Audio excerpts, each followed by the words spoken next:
Anggota DPRD Kabupaten Lampung Tengah dari Dapil 5 melakukan jaring aspirasi masyarakat dalam reses tahap kedua masa sidang kedua tahun 2025 hari pertama di Kelurahan Bandar Jaya Barat, Kecamatan Terbanggi Besar, Rabu 26 Februari 2025. Reses tahap kedua masa sidang kedua tahun 2025 tersebut dihadiri 10 anggota DPRD Lampung Tengah, yaitu Luken Velario, Haji Firdaus Ali, Wayan Eka Mahendra, Julius Heri Susanto, Victorius Beni Wibisono, Prasetyo, Saifuddin, Rizani Andi Wijaya, Jauhari Subing, dan Rila Setiarini. Adapun perwakilan dari warga masyarakat yang hadir yaitu para RW dan RT, tokoh masyarakat, tokoh agama, tokoh pemuda, dan tokoh perempuan.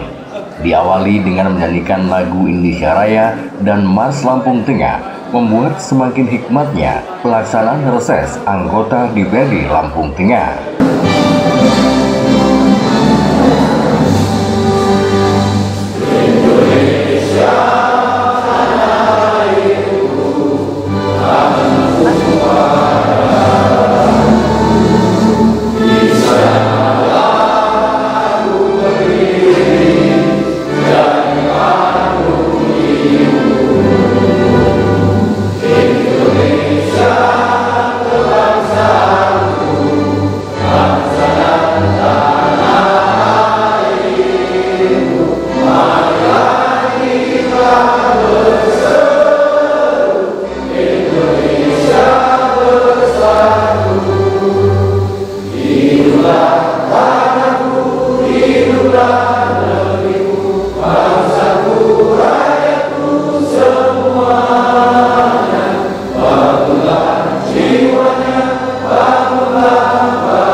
Dilanjutkan menyanyikan lagu Mars Lampung Tengah.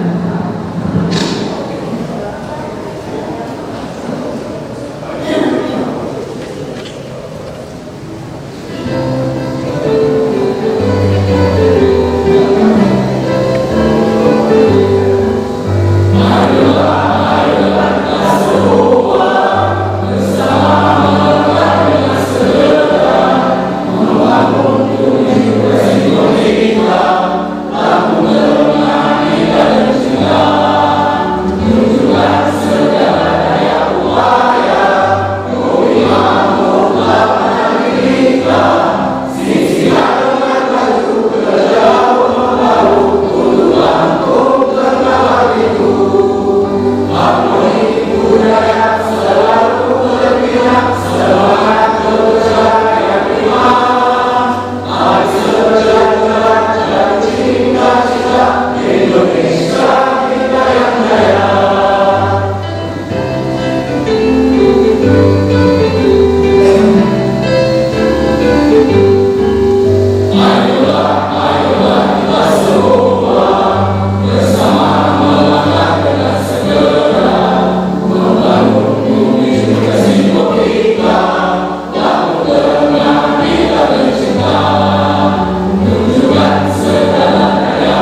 Dalam sambutannya, Ketua Komisi 1 DPRD Lampung Tengah, Luken Pelario, mengucapkan terima kasih atas kehadiran perwakilan warga masyarakat yang berkenan hadir dalam reses ini.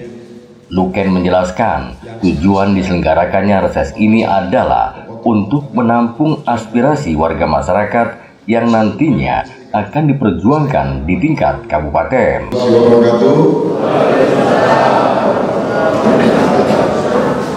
Yang saya hormati Lurah Bandar Jaya Barat, yang saya hormati kepala-kepala lingkungan yang ada di Bandar Jaya Barat, yang saya hormati teman-teman anggota DPRD yang hadir, dan yang saya sayangi tokoh-tokoh masyarakat, tokoh-tokoh agama yang hadir pada hari ini. Sebelumnya izinkan saya mewakili DPRD Kabupaten Lampung Tengah mengucapkan terima kasih kepada bapak-bapak dan ibu-ibu yang telah hadir pada acara hari ini, yaitu reses penjaring aspirasi masyarakat yang ada di Bandar Jaya Barat ini.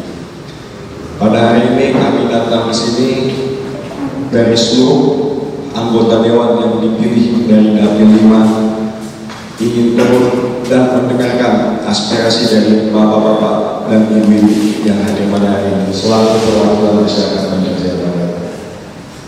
Mungkin tidak banyak yang bisa saya sampaikan pada sambutan ini, dan jelas saya harap bahwa pada acara hari ini acara bisa terlaksana dengan lancar.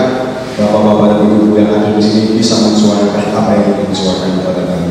Mungkin sedikit banyaknya itu yang bisa saya sampaikan. Saya ucapkan terima kasih. Wassalamualaikum warahmatullahi wabarakatuh.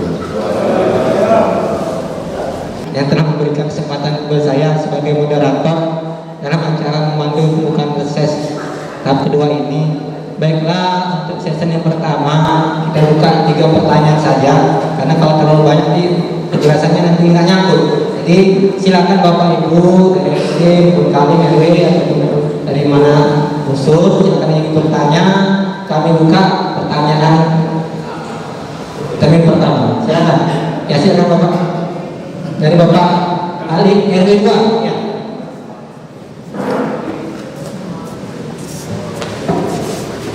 Bismillahirrahmanirrahim. Assalamualaikum warahmatullahi wabarakatuh. Nahmadu wa nusallimu ala rasulillah Muhammad. Yang saya hormati Bapak Lurah Bandar Jaya Barat, yang saya hormati Bapak-bapak Dewan dari Dapil 5, yang saya hormati Ketua-Ketua RW, Bapak-bapak RT, dan sahabat-sahabat saya semua yang saya tidak bisa sebutkan satu. Perkenalkan Pak, nama saya Imanullah Ali, Ketua RW yang alamatnya di sini di Kelurahan Bandar Jaya Barat ini. Jadi yang ingin saya ungkapkan yaitu di sini di Jalan Sawo lingkungan 2 itu kami harapkan di situ agar taluk itu ada sekitar 300 meter Jalan Sawo. Kenapa di situ? Karena di situ adalah titik akhir daripada pembuangan air. Jadi itu menghubungkan daripada RT 1, 2, 3, 4, 5, 6, 7, 8, 9 dan 10 itu airnya turunnya di situ. Jadi di situ apabila banjir besar maka di situ warga akan kebanjiran. Dan sebagian daripada RW 3 pembuangannya juga turunnya di situ juga di Jalan Sawo tersebut. Yang kedua, gorong-gorong yang ada di Jalan Sawo itu tidak ada gorong-gorong. Jadi kalau kita bagi 2, kita luruskan, insya Allah untuk mengurangi daripada kebanjiran. Mungkin itu saja yang bisa saya sampaikan. Mohon kepada Bapak-Bapak Dewan agar bisa daripada aspirasi kami ini bisa terwujud. Demikian. Assalamualaikum warahmatullahi wabarakatuh. Terima kasih atas pertanyaannya Pak Imanullah RW 1. Selanjutnya pertanyaan kedua Bapak ini.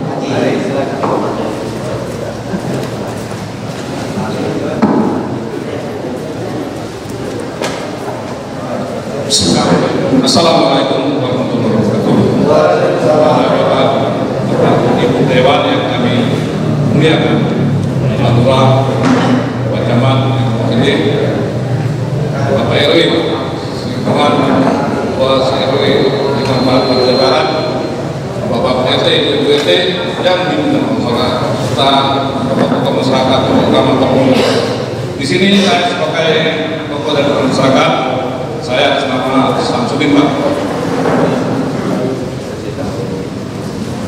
Ini mengusulkan itu tadi untuk kata Pak RT RW bahwasannya banjir di lingkungan 2 ini benar besar. Bila mana itu melebihi dari 4 jam pas di Kapol dan ternyata air setinggi hampir 40 cm di Takan Jatah sampai ke Kapol. Itu pernah saya bagus sebagai ketua lingkungan untuk mengumpulkan sodetan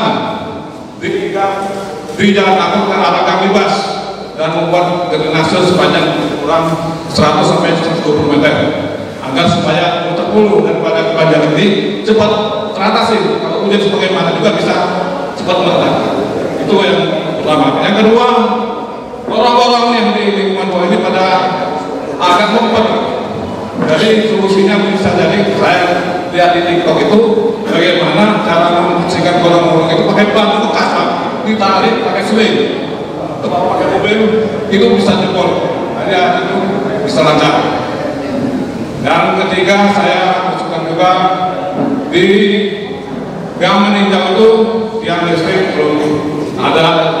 Itu kemarin tempat saya itu bakaran kabelnya agar supaya dia bukan mereka listriknya. Yang terakhir mungkin usulan kami ini warga ini untuk membuat sertifikat masal agar supaya mereka bisa. Itu aja. Terima kasih. Assalamualaikum warahmatullahi wabarakatuh. Terima kasih Pak Adi Sampai, silakan Pak. Silakan Pak Adi.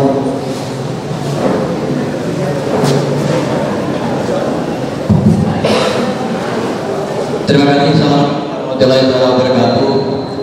Bapak Anggota Dewan yang terhormat, kalau usulan sudah ada di dalam belangko yang sudah disiapkan, tapi ini selaku warga Bandung ya, dan perkenalkan nama saya Jack, RT 08 lingkungan 1 atau RW 1. Kalau beberapa tahun yang lalu Bandar Jaya ini terkenal dengan daerah macet. Diprediksi ketika ada lingkar barat, ada tol, harapannya bebas dari macet. Tapi perubahannya tidak signifikan. Terus yang kedua, Bandar Jaya dan sekitarnya ini adalah wajah ibu kota yang lintas Sumatera hampir 99% lewat sini. Untuk itu bagaimana untuk menciptakan bahwa Bandar Jaya dan sekitarnya ibu kota kabupaten itu indah. Banjir juga belum engkang dari Bandar Jaya, selain macet, banjir, dan beberapa waktu yang lalu pernah ada rencana pelebaran jalan lingkar barat belum tembus, dibantu tol juga belum banyak membantu tentang kemacetan Bandar Jaya ini. Nah, artinya begini Bapak Anggota Dewan yang bermampu jauh ini kebijakan, pada saat macet, nunggu macet, ada yang dipandang indah kota Bandar Jaya itu, apalagi kalau malam lampunya sudah dipasang tapi juga sebagian sudah mati dan agak gelap. Kalau dikatakan gelap boleh juga, sudah terkenal dengan Indonesia gelap, lampu Bandar Jaya sudah gelap, tidak terang tapi belum ada. Mungkin itu untuk kita semua, khususnya anggota Dewan yang terhormat. Terima kasih. Assalamualaikum warahmatullahi wabarakatuh. Untuk departemen kedua, Pak. Terima kasih atas 3 pertanyaan yang telah diajukan. Mohon kepada Bapak Dewan sekalian yang terhormat yang membidangi untuk menjelaskan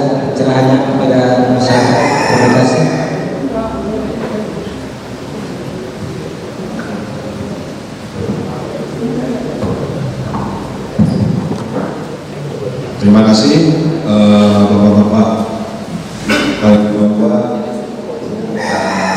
Pak Edi tadi telah menyampaikan aspirasinya.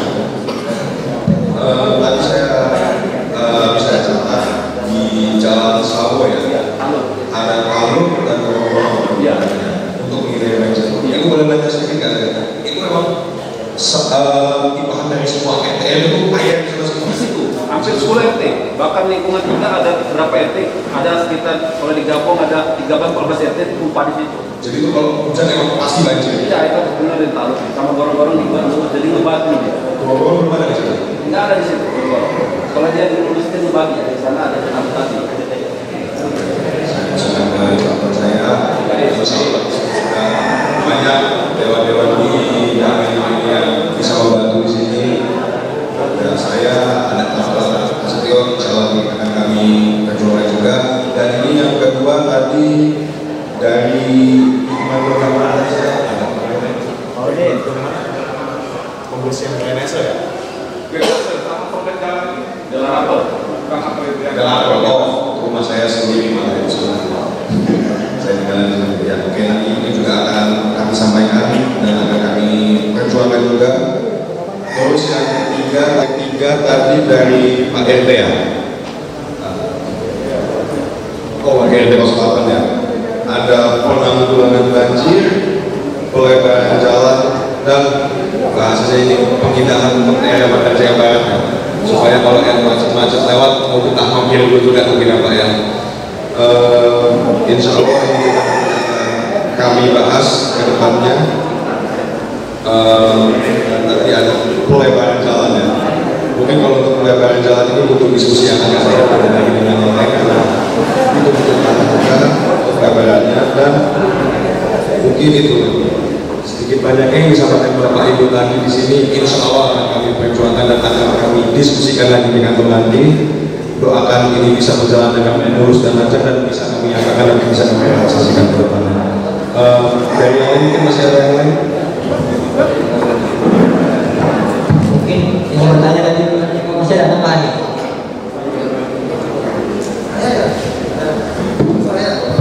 Baik, assalamualaikum warahmatullahi wabarakatuh.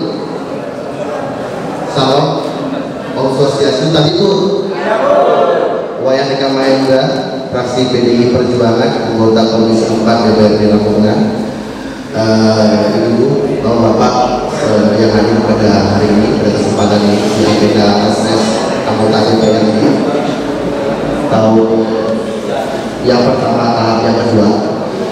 Ada beberapa pertanyaan tadi yang saya sempat catat dari Bapak Ali, Bapak Sabudin maupun Bapak Zahri, Bapak Zahri tadi ya, hampir sama keluhannya terkait tentang tanggul, gorong-gorong, drainase, banjir maupun penataan kota Bandar Jaya. Itu titik poin yang saya catat dari apa yang tadi disampaikan oleh Bapak Ibu yang kenanya. Pada prinsipnya saya sangat yakin bahwa Bandar Jaya ini adalah wajah dari Kabupaten Lampung Tengah. Itu yang pertama. Bentuknya pun kelurahan, berbeda dengan kecamatan dan kampung yang lainnya yang ada di Kabupaten Lampung Tengah.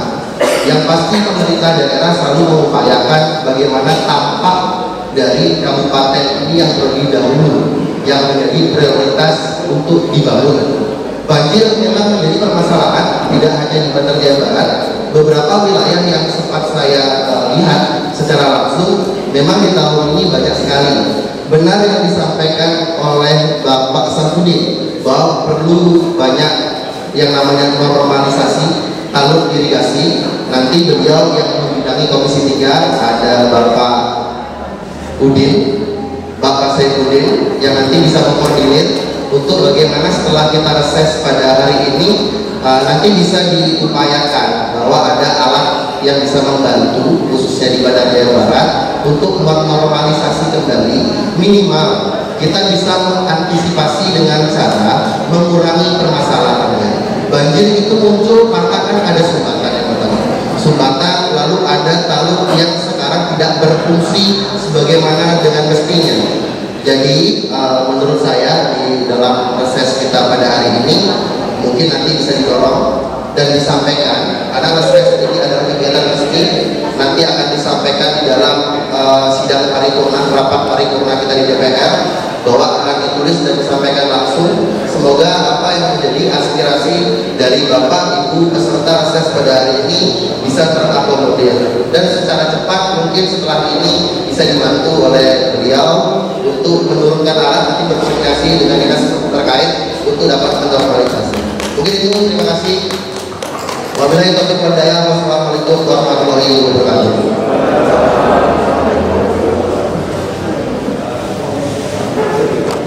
Baik, terima kasih. Saya sedikit menambahkan, benar yang disampaikan kedua rekan saya, ini semua sama-sama berkaitan dan semua yang disampaikan itu benar adanya. Baik, saya hanya menambahkan di pertanyaan Pak Zahri yang terakhir tadi, Pak Zahri tentang kemacetan Bandar Jaya. Pak Jamal, maaf ya, kemacetan Bandar Jaya, Pak. Ini kemacetan sama-sama kita pahami cukup kompleks, Pak. Ini harus melibatkan semua stakeholder dan lapisan masyarakat. Tapi kalau dari kami, dari saya pribadi, kalau kita benar ingin mengurai kemacetan, kita harus pisah dulu kendaraannya. Untuk kendaraan-kendaraan berat, semisal mobil-mobil truk, mobil muatan berat, itu harus lewat jalan tol. Kalau untuk kendaraan kota, kita khusus kendaraan pribadi dan angkutan umum yang melintas kota Bandar Jaya. Bus-bus besar kalau bisa lewat tol juga. Ya, ketika nggak ada penumpang turun ke Bandar Jaya, dia langsung ke Jabasa. Dari exit tol Terpaki Besar bisa langsung keluar ke exit tol Natal. Mungkin ini perlu kita dalami dulu. Kita perlu bicara dengan Dewan Lalu Lintas, dengan semua pemangku kebijakan yang ada di provinsi, agar kiranya gimana ke depannya kita bisa buat aturan, kita buat perda, kita haruskan bareng-bareng untuk mengurai kemacetan yang ada di Bandar Jaya.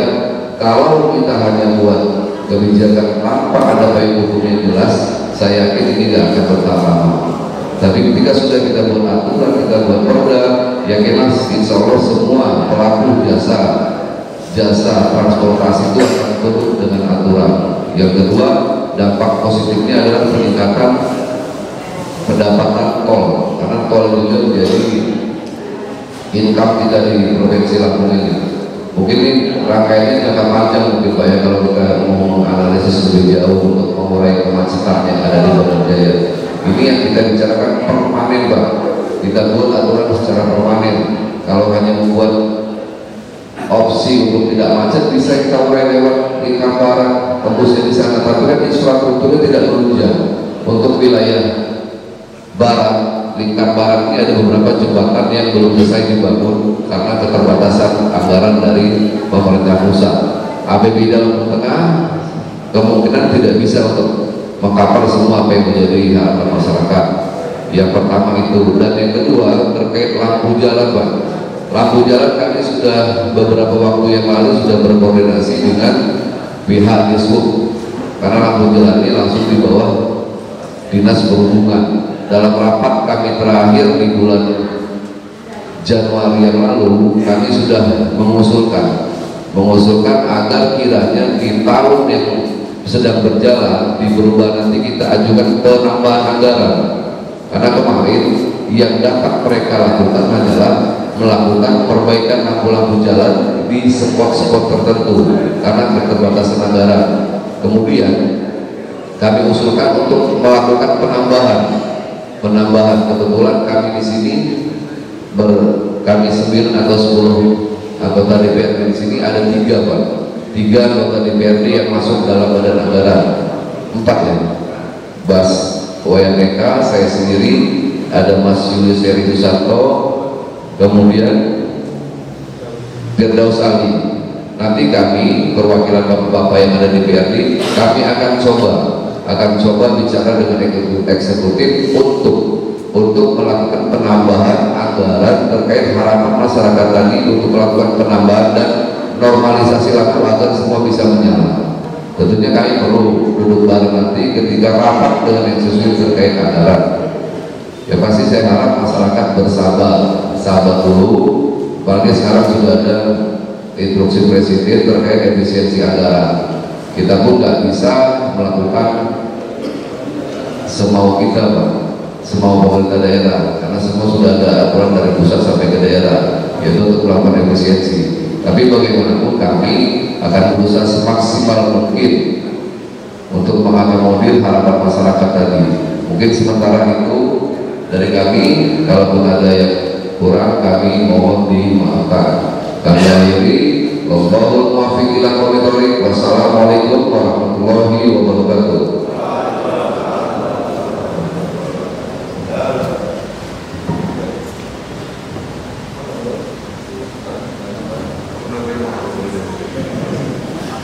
Baik, terima kasih. Assalamualaikum warahmatullahi wabarakatuh. Yang saya hormati, yang saya sayangi, baik dari Pak Kakak, Camat, dan tokoh-tokoh masyarakat, kampus dan RT. Perkenalkan, nama saya Yusuf Santo dari fraksi Golkar. Di sini tadi saya mencatat beberapa hal, Pak, yang pertama terkait banjir, perut macet, dan segala macam, dan untuk drainase. Mungkin nanti di dalam pembahasan ke depan akan kita upayakan untuk melalui teman-teman yang memasukkan anggaran dan juga dari Komisi 3 bidang ini juga, saya komisi di bidang ini. Yang jelas, andai kata sudah terrealisasi, saya juga mohon kepada warga, terutama RT yang bertempatan, jangan hilangkan budaya kerja bakti. Apa gunanya? Kerja bakti adalah pembahasan got-got yang macet. Selama ini saya sudah banyak melakukan got-got banyak. Selama kemarin, pemerintahan kemarin, memang setelah drainase terbentuk, kesadaran masyarakat yang sangat kurang dalam pembersihan. Karena itu tanggung jawab, bukan tanggung jawab hanya pemerintah, bukan tanggung jawab dewan, tapi tanggung jawab masyarakat ikut membantu merawatnya. Andai kan kita nggak merawat, rusak lagi, pasti ketemu lagi. Sedangkan kebutuhannya sangat luas dan semua membutuhkan akan hal itu untuk perbaikan segala macam, baik jalan maupun drainase. Dan juga saya juga tertarik dari Pak Camat RT 08 tadi ya, Bandar Jaya kan indah. Coba nanti kita bahas terkait kehidupan lampu jalan. Yang kedua, air mancur depan Masjid Agung kita, ya kan. Dulu luar biasa, kalau malam itu kan lampu hidup, air mancur hidup, itu kan pemandangan tersendiri. Orang macet mungkin senang melihat itu dan mau mampir. Setelah mampir, mungkin teman-teman yang berjualan kaki kiri juga bisa mendapat pendapatan yang ada. Mungkin itu dari saya. Kurang lebih saya mohon maaf. Saya kira wassalamualaikum warahmatullahi wabarakatuh. Dan perlu diingat, Pak, sebelum saya akhiri, Impres ada dua. Pertama, Impres nomor 2 tahun 2005, yaitu mengacu pada pembenahan irigasi pengairan yang mana dicatat oleh Pak Presiden kita untuk swadaya pangan. Yang kedua adalah Impres nomor 3, itu pun sama terkait pertanian. Ini memang yang diarahkan kepada Pak Presiden ketahanan pangan, swadaya pangan. Dan itu yang bisa saya sampaikan. Kurang lebihnya saya mohon maaf. Saya kira wassalamualaikum warahmatullahi wabarakatuh. Terima kasih kepada Bapak Dewan yang terhormat yang telah menyampaikan tanggapannya atas pertanyaan yang sesi pertama. Selanjutnya akan dibuka sesi kedua. Silakan ya Pak ini dari tokoh masyarakat.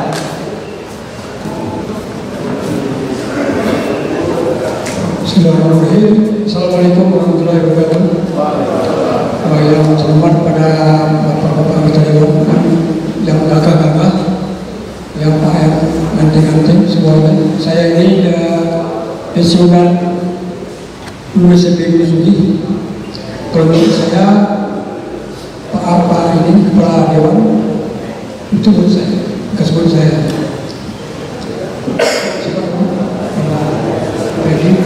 Febri Antoni, murid saya, bekas murid saya SMP Musugi, kepala anggota dewan. Udin karena di tim salamnya sama Pak Febri ya. Dia bekas murid saya, dia anak murid saya hampir saya. Yang saya tanyakan, Pak, ini masalah yang mana jalan ini saya udah 32 tahun di Bandar Jawa Barat.